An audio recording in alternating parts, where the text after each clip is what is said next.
Welcome back to Tide Pod on the YouTube home of Tide Illustrated. Jack Knowlton and Tony Tsoukalis trying to dissect this new A-Day event along with you guys that Alabama is participating in or doing here on Saturday.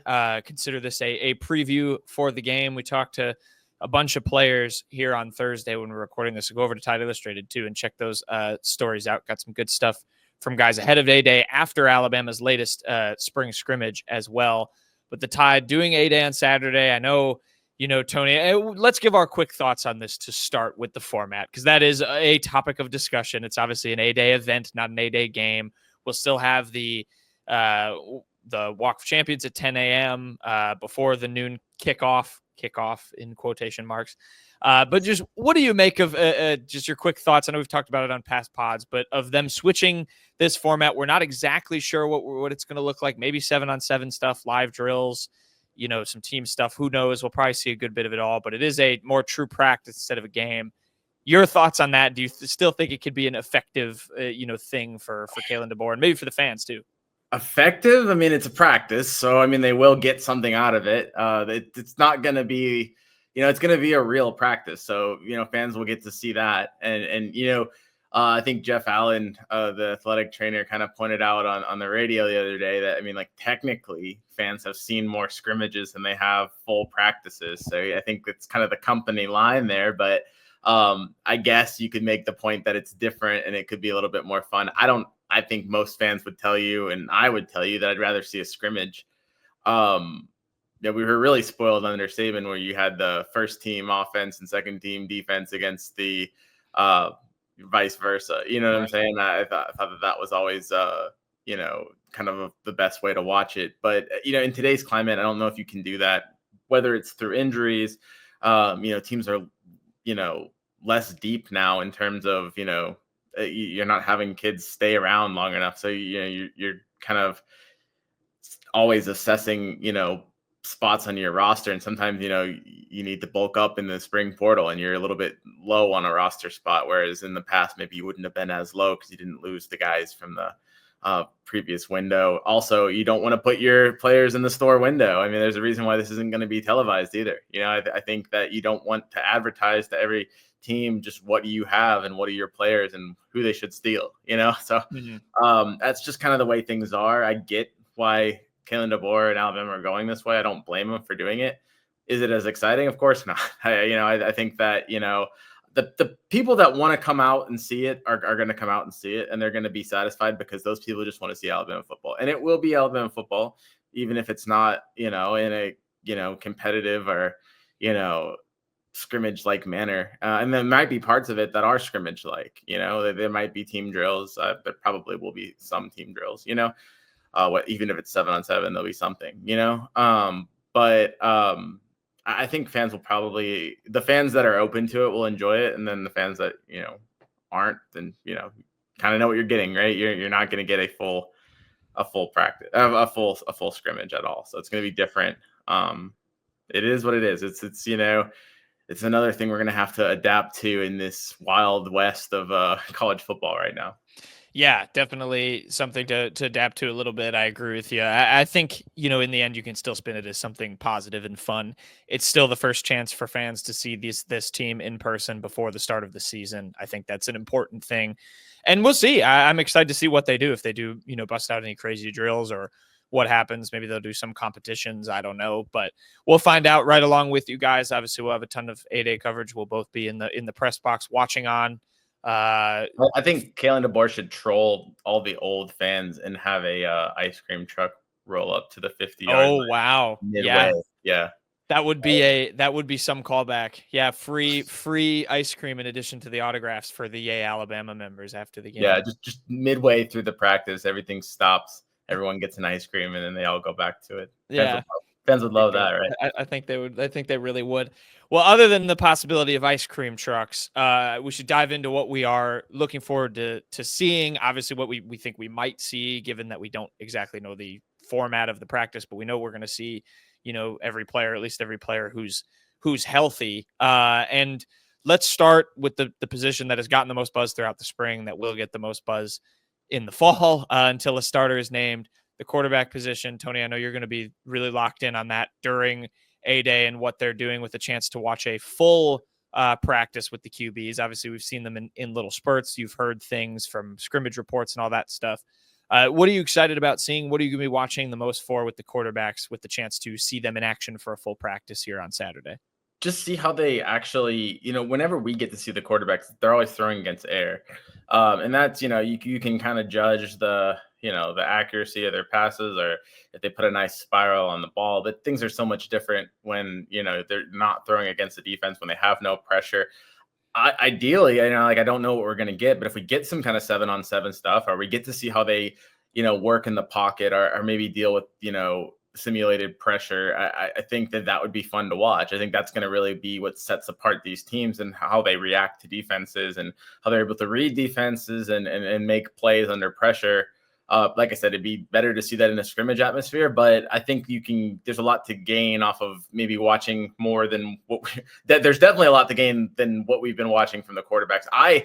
During the media availability that we got 2 of them this spring, I didn't really watch the quarterbacks that much, just because there's not too much you can glean from watching them. But I think in a elongated, scrimmage where maybe we could chart, incompletions and stuff like that, where we can get a really full look. I think, I'm just interested to see if we get a little better feel of this quarterback battle. Because, we've heard, Ryan Grubb went out on an article on ESPN earlier this week, published by Chris Lowe, and basically said that there's no separation in the quarterback battle. And then, you hear some nuggets from people at scrimmage, and it definitely seems like maybe Ty Simpson's a little bit ahead. So I'd like to kind of just see it for myself, because we really haven't. So that's probably number one thing I'm going to look for. And then, I know we're going to probably have you looking on the freshmen, but as exciting, I wrote about this today, as exciting as Keelan Russell is, I think the most exciting freshman to watch might be Dijon Lee. That guy, a 6'4" cornerback that's playing with the first team defense. I'm not sure. Obviously, he's going to probably give up that spot when Damani Jackson returns. But man, that guy's going to be fun to watch as well. So maybe seeing the quarterbacks go up against him, maybe he gets a pick or so. Maybe he influences this quarterback battle in some way. So that was going to be my follow-up question, was just for fun. Build your dream, say they run some one-on-ones, your dream quarterback, receiver, and cornerback matchup that you're like, oh, this would be the best rep to see in terms of who's throwing it, who are they throwing it to, and who's covering. If you just want to go all freshmen here, I think a lot of the fans would love to see Keelan Russell throwing against Latsier Brooks, who's being guarded by Dijon Lee. That's the buzz trio right there. I think the one that might be the most telling for me would be, Ty Simpson throwing to Isaiah Horton with Xavier Brown guarding them, just because I think those are 3 guys that I know are going to play a huge role. Or at least I think I know they're going to play a huge role this fall. So that would be probably the most realistic, I guess, trio I would have. But I would say if you ask most Alabama fans, they'd go with the first one. They want to see all those newcomers, especially, 5-star Keelan Russell throwing against 5-star Dijon Lee. That would be the fun one. I think, I don't know, anything with Horton, I'm really excited to see him. And this just kind of segues too into the offense, like what we're looking forward to seeing from the offense. I know there's some position battles in there and stuff, but yeah, maybe Keelan. You know what? I'll throw a dark horse shout while we're on the freshman subject. I'll take any quarterback and Dijon Lee. And rather than Latsier Brooks, what about maybe Derek Meadows? He's got that length to him too. That would be a very long battle out wide if you've got, a 6'5" receiver and a 6'4" corner going at each other on a deep ball route. I think that could be kind of fun. But hopefully we get to see at least some one-on-one routes. That would be, I think, like you said, for the fans, probably the highlight of practice. But we'll see. And kind of segueing off that, the offensive side of the ball, quarterbacks aside, what we're kind of looking for. I want to ask you first kind of about the offensive line specifically. What are you looking for there in terms of reps and what you're watching? I know we've talked about the left guard battle a little bit. You've got Wilkin Formby, who's seemingly taking that right tackle spot. I know Caden Proctor's been a little banged up.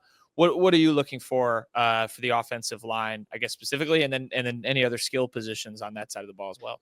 Yeah, look, I would say the right side of that offensive line seems pretty set. I mean, obviously, you're going to have Parker Brailford at center and Jaden Roberts returning at right guard.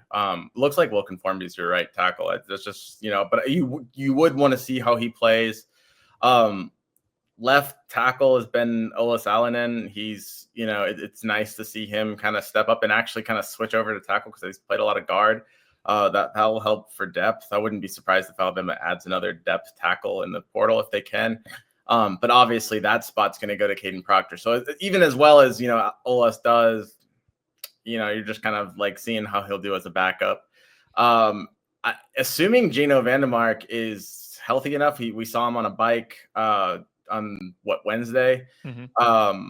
Assuming he's healthy enough to play, I'd like to see the difference in the line between when he's in and when Cam Dewberry, the Texas A&M transfers in, because I think that's probably your competition at left guard at the moment. So that would be the big one. I just don't know how much we're going to see from that, because is Gino at 100%? And, are they going to show, if he's not, it doesn't sound like they'll probably risk him. So we'll just have to kind of see how it goes. But I do want to see, even regardless there, we haven't really seen Cam Dewberry play. So kind of see what he's all about. That left guard spot's definitely one to watch on the offensive line for sure. Yeah, I'm intrigued by that battle, especially, and those are two talented guys. Obviously, Dewberry got some praise. Talked to Parker Brailsford today. Said Cam Dewberry's settling really well left guard and just kind of getting embedded within this system and this O-line. Obviously, it helps too. And offensive line is going to be really intriguing with Ryan Grubb. Obviously, there he was kind of that specialist, with the offensive line in years past, and is going to be kind of with Chris Kapilovich. And so I'm curious to see what drills they kind of run there, what units we see, what order. Obviously, you throw in some of the freshmen there as well. Guys like Michael Carroll, he will be one. Maybe if you're throwing in a blocker, Jackson Lloyd. Yeah, Jackson Lloyd as well. If you're throwing in a couple blockers to this dream QB to receiver scenario, I'm sure seeing those guys block would be a treat for fans as well. Staying on the injury front too, Tony, I know tight end is a very banged up position. I believe Jay Lindsey is the only probable healthy scholarship one. You have Peter Knudsen, who is I'm blanking on where he transferred from. Weber State, right? Yeah, Weber or Weber or however you say it. Yeah, I think they're really particular about that one, which is bad. I think it's Weber, right? I think so. There's only one B, so yeah, I think so. I know that's one there. I think if you go there, you have to make sure you pronounce it right. Shout out Dame wobble, but they don't fall down. Shout out Dame Lillard. But him and Jay Lindsey are both healthy. But other than that, tight end position seems pretty banged up. Wide receivers, any additional maybe notes there? I mentioned Horton. Yeah, someone who's exciting. Yeah, I mean, Ryan Williams hasn't scrimmaged, and then either of the two scrimmages, we haven't gotten any notes from Thursday. We're recording this on Thursday. I would highly doubt that Ryan Williams scrimmaged on Thursday as well. Looks like he's kind of pretty much done for the spring, according to what Keelan DeVore said following the second scrimmage. I don't think it's anything huge there. I just think they don't want to risk him. We pretty much know what they've got with Ryan Williams. We also saw Cole Adams on the bike. So I don't know if he'll probably be limited for the scrimmage if that holds up. And then we did not see Jalen Hale still as he's recovering. I think he's, just working his way back from that injury last year. But those would be the three at the wide receiver position I think you wouldn't watch. I think you're going to see a lot of Isaiah Horton. You're going to see a lot of Jeremy Bernard.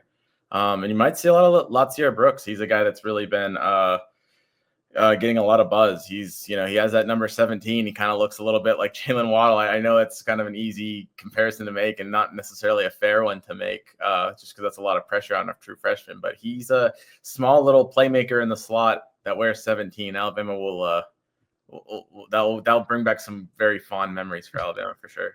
Yeah, if he can make a play in that 17 jersey, I think there will be a lot of buzz. You're talking to one of the bigger Latsier Brooks propagandists out there, so I'm happy to prop him up to that level. Sure. I think he's a really good player. It's not hard. It's not hard to. That's an easy job to have because he's an exciting player. I would say him, Deshaun Lee, and Keelan Russell are the three, freshmen. I would say they probably generate the most excitement on this team. So flipping over to the other side of the ball and kind of I'm going to work my way down the defense here because I'll start with the defensive back room. You mentioned Lee. Other than him, Tony, who are some names that maybe have gotten lost in the shuffle of the Dijon Lee hype that you're looking forward to seeing how they do with reps and where they order up? Well, I mean, like you're still dealing without Keon Sabb for the spring, so you're gonna have Zay Mincy at safety next to Bray Hubbard. I like just seeing how that works. I think Zay Mincy is a guy that's gonna see plenty of action. He started in the ReliaQuest Bowl. He's a guy that started his career at cornerback, but shifted back just because of his size to safety. I think he's really athletic. He's going to be a star. If it's not this year that he breaks out, I think he could be one of those guys that just comes in his junior year and goes straight to the NFL after that, even if he only has one season as a starter. He's really good. You've got that Husky position is kind of interesting. Right now, it looks like it's Deshaun Jones. I'm kind of curious. Do you start at this point, maybe getting Dejon Lee a few Husky reps because he's so good at the cornerback position? You're going to bring back Damani Jackson. You're not necessarily going to want to take Dejon Lee off the field. I know you don't really want to maybe you just want to focus on developing him as a cornerback, and obviously Alabama would sub in regardless. But I think he could play a bunch of positions in the secondary, and I'd like to maybe at least get him an extra chance of seeing more of the field, just because I think he's such an exciting guy. At the same hand, though, you've got a guy in Deshaun Jones that is a veteran player that you want to see step up as well. Xavier Brown's coming back in his second year. I mean, he was kind of thrown into the fire and came out alive, and I think he's going to be a lot better defensive back. I think the secondary really could be one of the strongest units on the team, and so it'd be really interesting to see. There's a lot of young guys too that are going to be trying to prove themselves as well. Yeah, I think seeing some of the veteran, if they do any one-on-one drills and the combos of that, Bray Hubbard's a guy I'm really intrigued by and how he's going to take that jump as kind of a full-time starter now, and what he did last year, obviously getting a bunch of buzz coming in for Keon Sabb and having a really good go of it. So yeah, he's one I'll be watching closely. And then you've got just some names, like you said, that are kind of lost in the shuffle. You get all the hype with the freshmen, but kind of moving on down. I know linebacker wise, a couple of injuries with Deontay Lawson still being shut down for the spring as he recovers from his injury. You've got Justin Jefferson, who's been limited. I don't believe scrimmaged in the last one, which has opened up some avenues for a couple of freshmen. I know they've got the trio: Luke Metz, Duke Johnson, and Abdul Sanders. DeBoer talked about them. He also talked about, I'm going to go to one guy here, QB Reese, the 3-star out of Birmingham, who they added in 2024, only played special teams last year. DeBoer touched on him, and then I spoke with Tim Keenan about him on Thursday and had just some really rave reviews. Said he's been making, I think it was elite progression or big time progression. Forget the exact verbiage Tim Keenan used, but I think he put on a lot of weight. Did he not? Yes. Yeah. One of the weight gainers this spring. Yeah. So he filled out his frame. Seems like he benefited from the fourth quarter program. He's one in that linebacker room. I'm really looking forward to seeing, especially on A-Day. I know it might only be drills, but with Lawson and Jefferson out, I feel like you're going to see a lot of reps from him, and he's going to get a chance to maybe shine.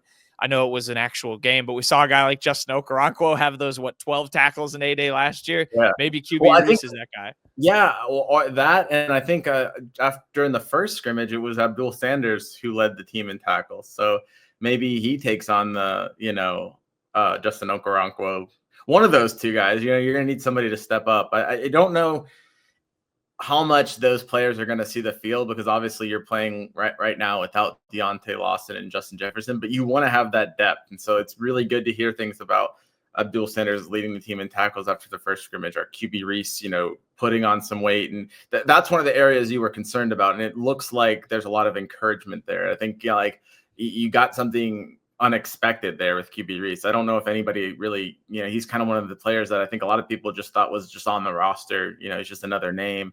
Well, if he can come in and do what he's doing and live up to some of the hype he's received this spring, that's a game changer, because that gives you that extra depth, and that fills what could be a weakness with somebody that could be really encouraging down the road.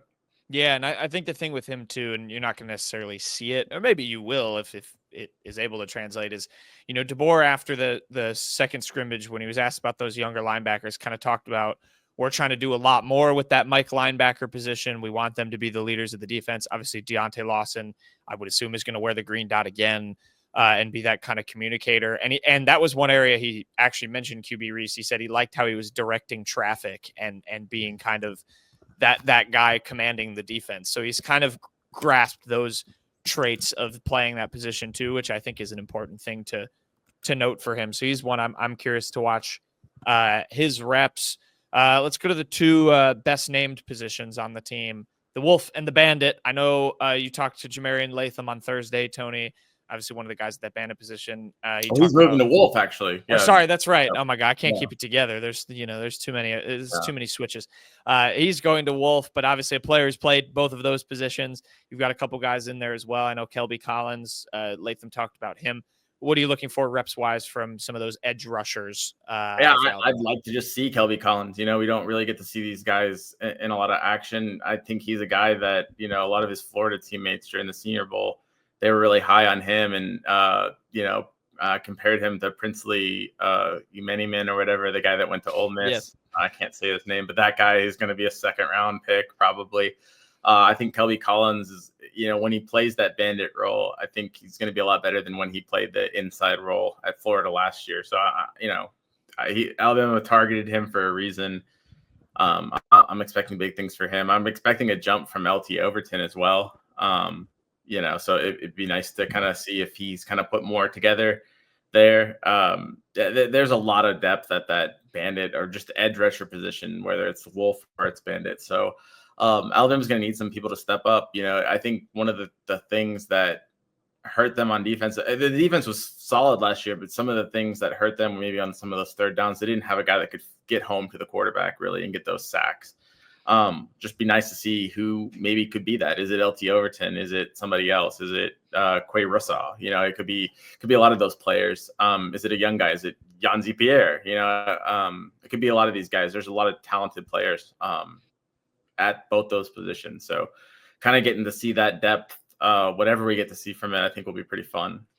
Yeah. The thing I think we'll unfortunately miss, which we'd probably do anyway, even if it was a regular scrimmage, is I feel like I've gotten the vibe, and you've heard a little bit too, that Kane Womack is kind of dialing it up a little bit in terms of the complexity of the defense and the pass rush in particular. I know you've heard a lot about that in the scrimmage. Yeah, in scrimmage, they've been blitzing a lot. They've been just doing a lot of zero blitzes and stuff. So I think maybe, I don't know if I know Kane Womack wants to be aggressive in his defense. I think a lot of that too, if I just had to guess, would be how can we put some fire under these quarterbacks and see what they're about. How can we simulate just, kind of giving them all they can to see who rises above in those situations. A lot of cornerback blitzes from what I heard as well. So, that I don't know if we'll get to see that. I don't know if they're going to show that, but that sure would be fun to watch just to see, how explosive this defense could be. I have a feeling though, that's kind of going to stay. That was fun to read about in our scrimmage notes, our scrimmage nuggets. I have a feeling that stays behind the scenes. I don't think Alabama's going to give away too many cornerback blitzes or anything super complex like that. Yeah, and that's the thing I was going to touch on too, is like scheme wise, we've heard all these things. It'll be exciting to see them unleash, but I don't think 8A is going to be that setting, just because you heard last year even too, after we got midway through the season and came on, was like, yeah, we're going to start to unleash more stuff. We've been saving some things, but it seems like he's built even more on that. And more importantly, it seems like a lot of these guys have grasped it. And that's obviously important. Defensive line, Tony, what are your kind of thoughts there? I know Tim Keenan, kind of the anchor of that unit. I've heard some good stuff. One guy in particular I want to ask you about too is Eldrick Hill. I feel like I've heard a lot of good things about him. I've heard a lot of good things about Eldrick Hill too, and I think he, was one of the players, I think maybe in that first scrimmage, that was impressive. So it's always nice when you hear from the scrimmage nuggets, the players that when it matches what the players are talking about, because it kind of does create a trend. It's not just a one-off. If somebody's been talked about and then he has a good scrimmage, I think it's just nice. And I think Eldrick Hill's been one of those guys. The thing I know James Smith has been in a black jersey, so I don't think we'll get to see him. I wish we could see him. He's an exciting guy. I remember when he did that flip, and I guess you weren't at the ReliaQuest Bowl, but maybe I think they showed it on TV. He did the flip after the sack. I mean, he's super athletic. I wish we could see him. I wish he was fully healthy. But Eldrick Hill, I'd like to see. Tim Keenan, how much has he progressed? And he's going to be a huge part of this defense. Or really just, not even anybody in particular. Can Alabama establish that inside pass rush where they can get, up the middle, not just on the edge, but can they break through the middle and collapse the pocket?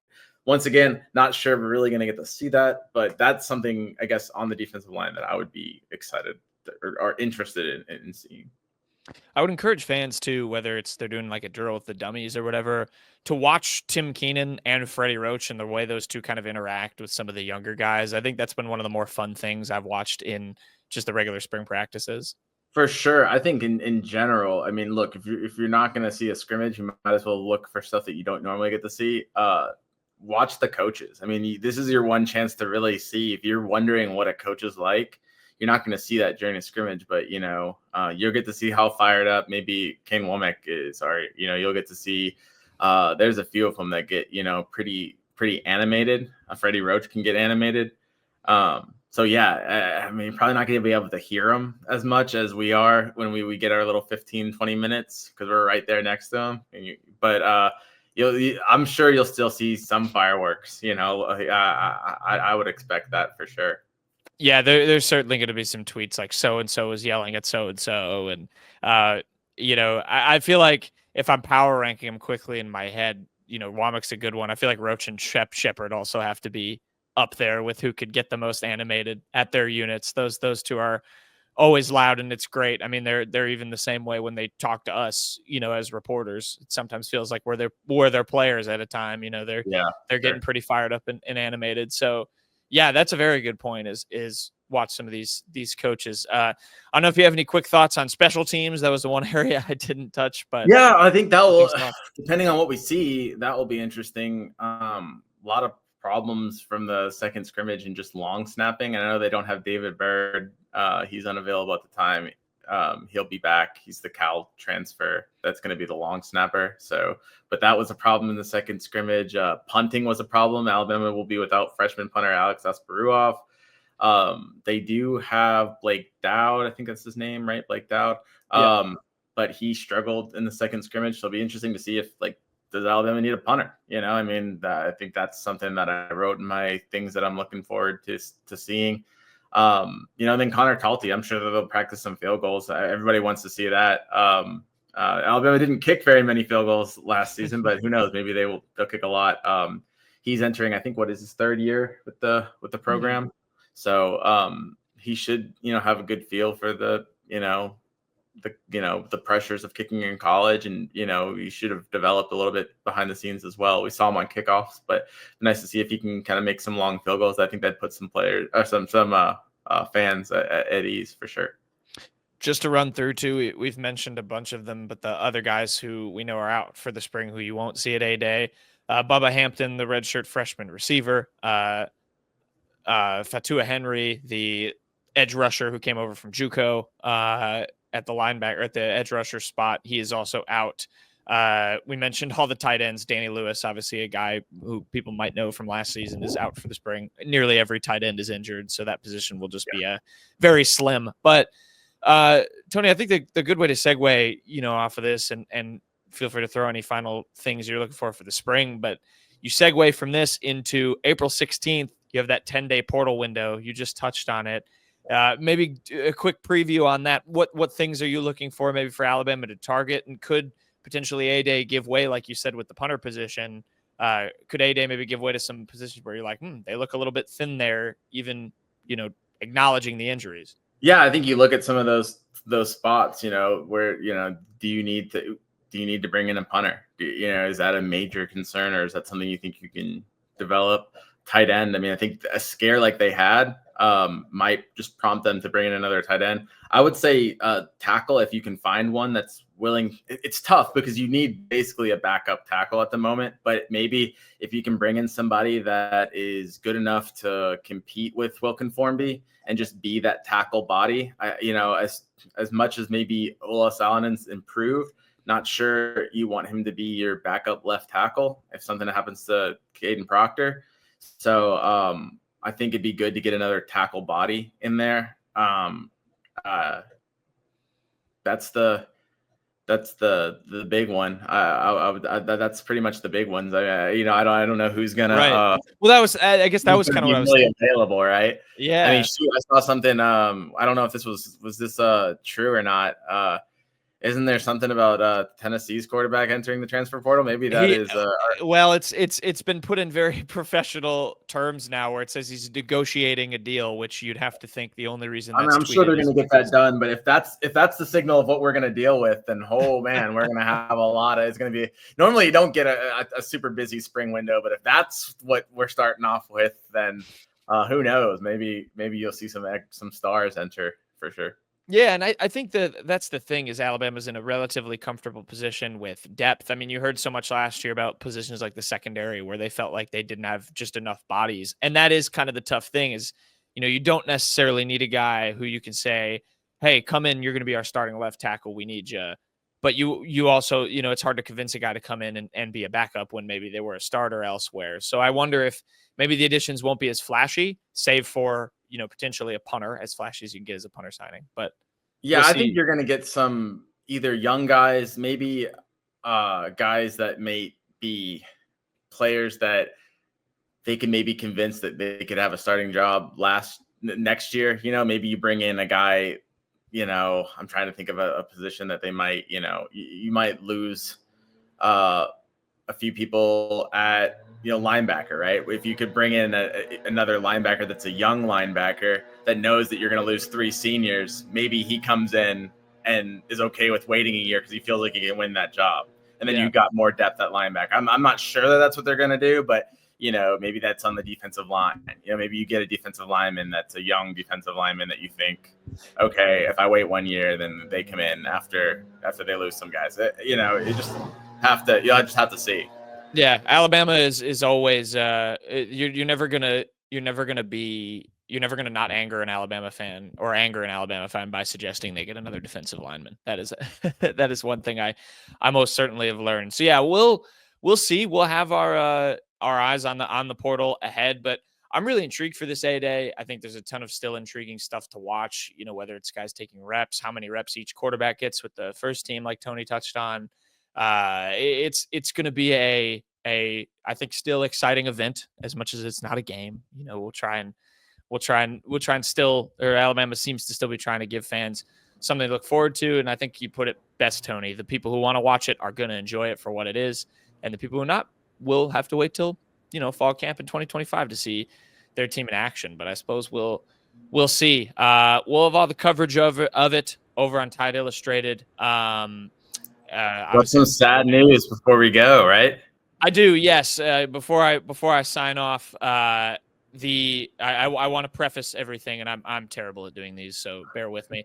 The podcast will continue, but there will be a new face. I am leaving. A-Day is actually my last day. Tide Illustrated got a new gig, and am moving on from the Alabama beat. I will still be paying attention. My Twitter timeline is going to still be full of Alabama content, I'm sure. But I did want to say that this will be my last Tide Pod. It's going to keep going. Tony's going to continue it on, and there might be some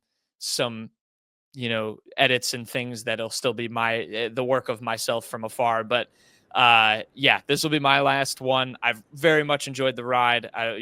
To the Alabama fan base listening to this, it's been great covering this team. I'm super, super grateful for being able to do that and to hopefully bring you guys some interesting content and stuff. And like I said, the most important thing, Tide Pod continuing. But yes, I'll be signing and off. we can't thank you enough. You've been a huge part of the site, and especially Tide Pod. We helped create Tide Pod. We came up with the name together, so We did. You'll be missed. I'm sure you'll be missed by Tide fans as well. But great job, Jack, and we're really gonna miss you here at Tide Illustrated. Yeah, I very much appreciate that, Tony. And yeah, Tide Pod, you know what? If that's my legacy, that's the legacy I want to leave is Tide Pod carrying on and on. So hopefully it does that. Until then, though, regardless, the news cycle don't stop. We will have plenty of coverage. We have a ton of stuff from Alabama's last spring scrimmage on the site right now. We'll have a ton of coverage for A-Day and Tide Pods aplenty to come as Alabama goes through the portal. And until the next Tide Pod, enjoy the content. Stay subscribed. I hope no one was subscribing just because of me. That is not a good enough reason. But continue to subscribe, and yeah, we'll see you next time.